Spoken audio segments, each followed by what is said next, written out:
If I could use one word to describe my childhood, it would be blessed. I thank God for my parents, for my loving brother and my sister, and really just like I said, my mom being the strong Christian woman that she is. I remember as a child when all my friends would be outside playing basketball, playing football, hide and go seek, going to the pool, just having a regular childhood. My mom would sometimes keep me and my sister inside, reading Bible scriptures, going to vacation Bible school, doing Bible drill, and it got to the point where I kind of got tired of doing all the quote-unquote church things. My friends were out having a good time. My sister wanted to go and hang out with her friends, and I saw everyone talking about how good life was, and all I kind of remember was, just going to church on Sundays, going to church on Wednesdays, and kind of just going through the motions. Just got to a point where I just kind of resented all the church and just Christian things that went along with that. And I just remember, just going through high school, knowing right from wrong, knowing what I should be doing, knowing that some of the things that I was doing were not pleasing to Christ, but at the same time, I was just so rebellious to the fact that I really didn't care, what I was doing. I was going to live my life. The enemy came in and he just used that lie that he uses with a lot of young people and just told me that, I have my whole life to get right with Christ. I can party now and then come to Christ later. So I kind of fell for that trap. I was a guy that, was at the parties, drinking, going out prom night, homecoming. The enemy just had me so confused and had me so twisted that I kind of forgot everything that I grew up, everything that my mom had taught me just kind of went in one ear, and when I hit high school, it was kind of out of the other ear.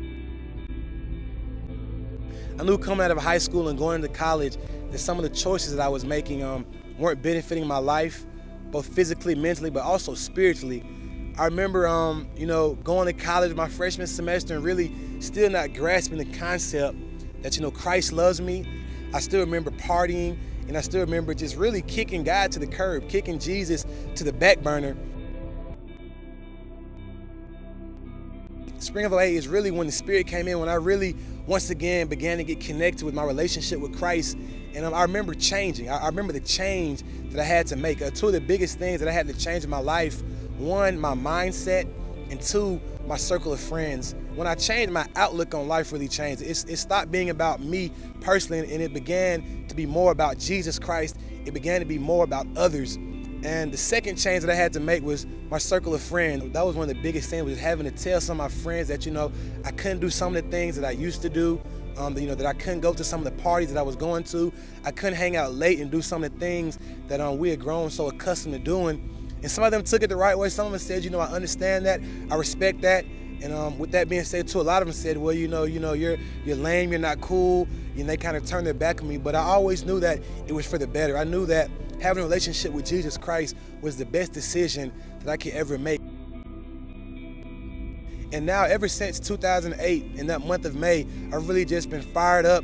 I've been passionate. I've been excited about ministry. And now I've been in local high schools, local middle schools, intermediate schools, elementary schools, a lot of different programs around, not just the Birmingham area, but we travel from state to state, really just trying to ignite this generation for Christ. Thank God for the youth movement that He's given me to lead, for SWAG the Movement, which stands for Sincerely Worshiping a Great God. And we meet the last Monday of each month, and I'm just so thankful that young people are coming together to worship Jesus Christ. And I thank God for just giving me the opportunity. So glad that I'm connected with Cultivate Church. I can sometimes remember as a child always dreading waking up on a Sunday morning, but now when I wake up early on a Sunday morning, my day is just filled with so much excitement and passion and just joy and happiness, because I can't wait to get to Cultivate Church and experience what God is doing. It doesn't matter what you look like. It doesn't matter where you come from. It doesn't matter what kind of situation that you're going through. Everybody at Cultivate Church makes you feel right at home. From the time you hit the door, there's a good morning, there's a hello, there's a smile on every face. I'm so thankful that God has placed me at Cultivate Church. My name is Willie Prince, and if you would like to discover what it means to live life on purpose, then check us out at cultivatechurch.tv.